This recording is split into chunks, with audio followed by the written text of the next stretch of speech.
nhỏ rồng ít trồng đi thông giờ nó bé tua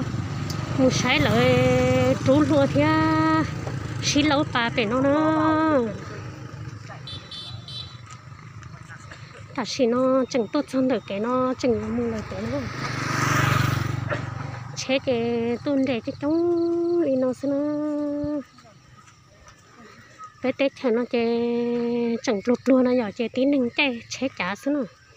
chỉ mua chế lo lên nó ta xí nó bé mù bé nó sắp cái mù bé nó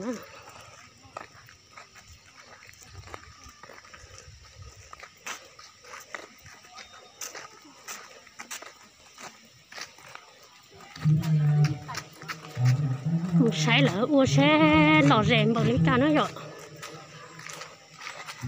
tua tàu lì là thế trên xe là tứ ua dụ ta nữa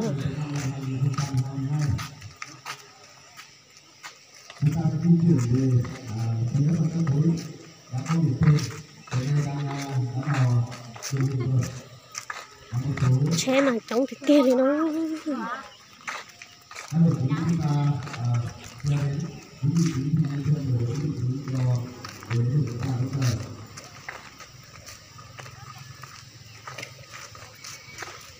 chống cả cái tuổi à mình chống hàng nhớ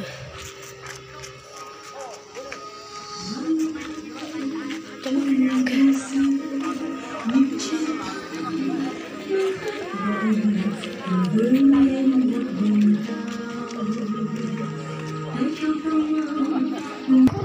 họ phải sắp đòn rồi họ để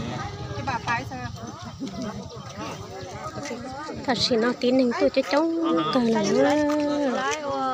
câu nó ôi trời nó cho nó vô vô chơi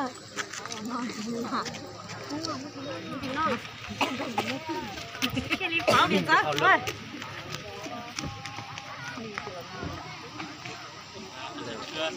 các cơ quan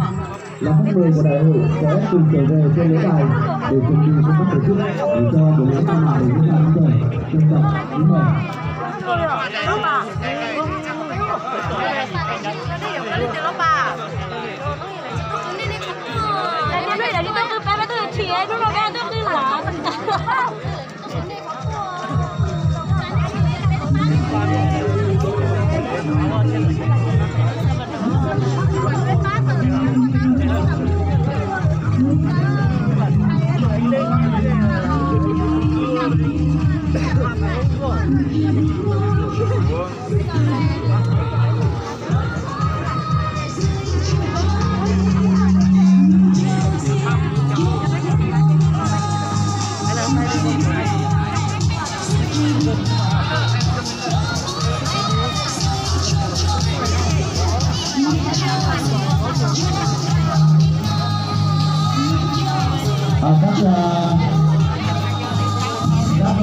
Các đội trưởng của các trường đoàn xem ở khối của mình còn là đồng chí nào thiếu giờ không ạ?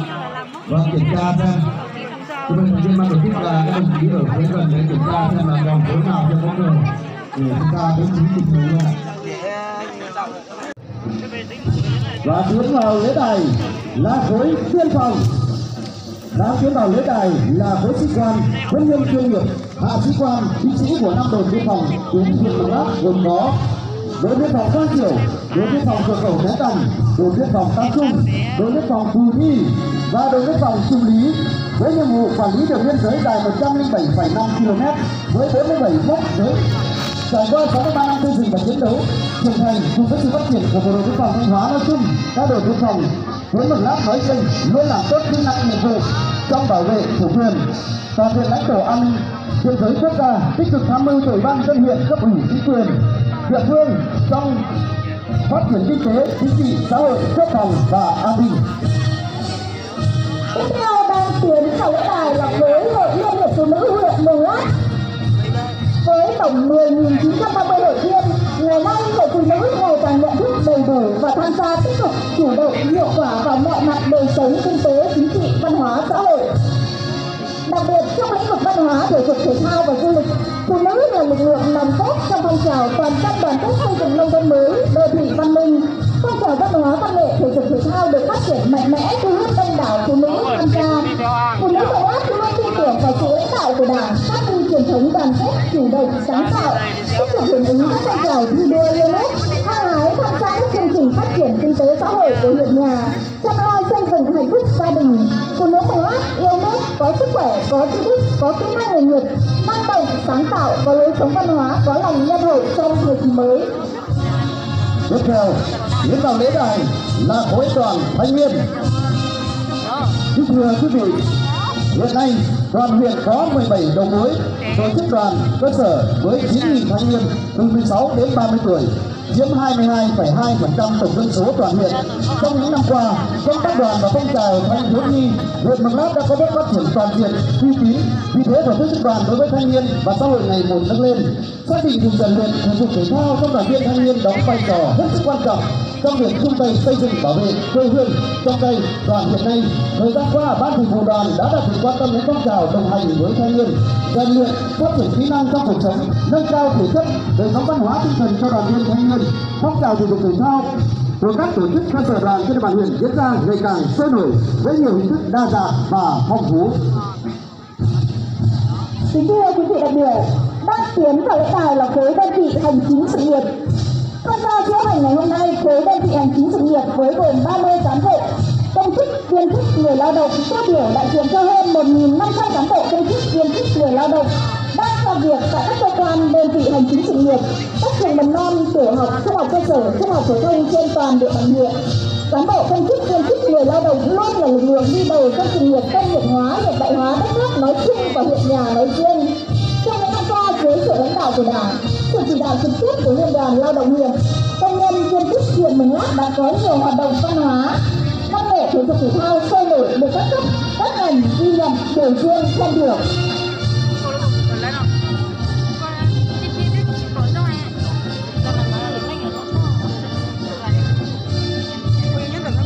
Và tiếp theo chương trình tiến vào lễ đài là khối trường tiểu học, trung học cơ sở.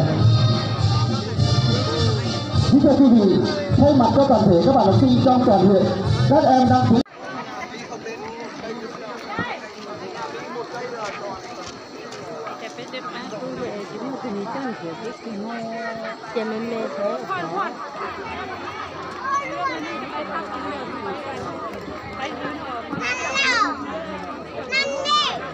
ta xin nó chơi uốn lệ cho cơ ta nữa tíนึง lò mù rò rờ nữa chả cú chắcเลยđi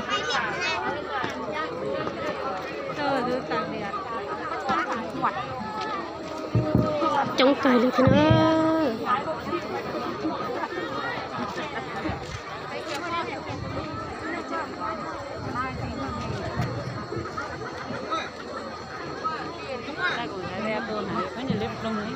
Sau này mời các trưởng đoàn của các đơn vị chúng ta chú ý ở một các bộ môn thi đấu. Ngay sau đây, ban tổ chức sẽ tiến hành thi đấu ngay ở bộ môn đẩy gậy nam nữ.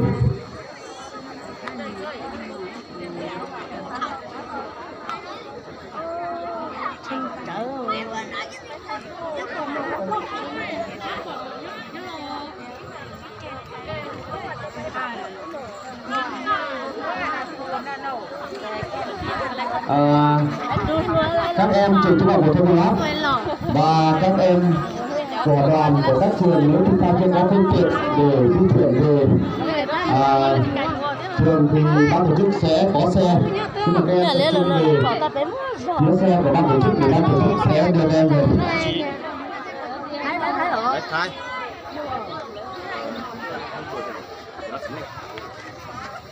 Em lại chăm muốn lấy chăm đi Không thấy gì nữa nè. Rút lua lấy này à? Rút lua lấy này à? Đẩy gà hết nắng. Tôi giờ tôi phải tên đấy nè, đây đẩy gậy nè. Đùa. Ra xịt vào chút đi, cho xe ra.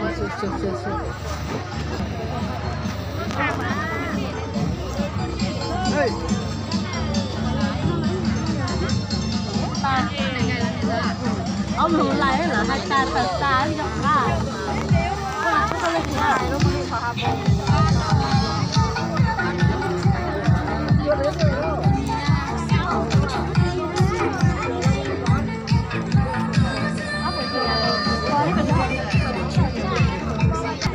giờ đến này đến chim mua tê bò chỉ họ tư nè giờ nó cao rồi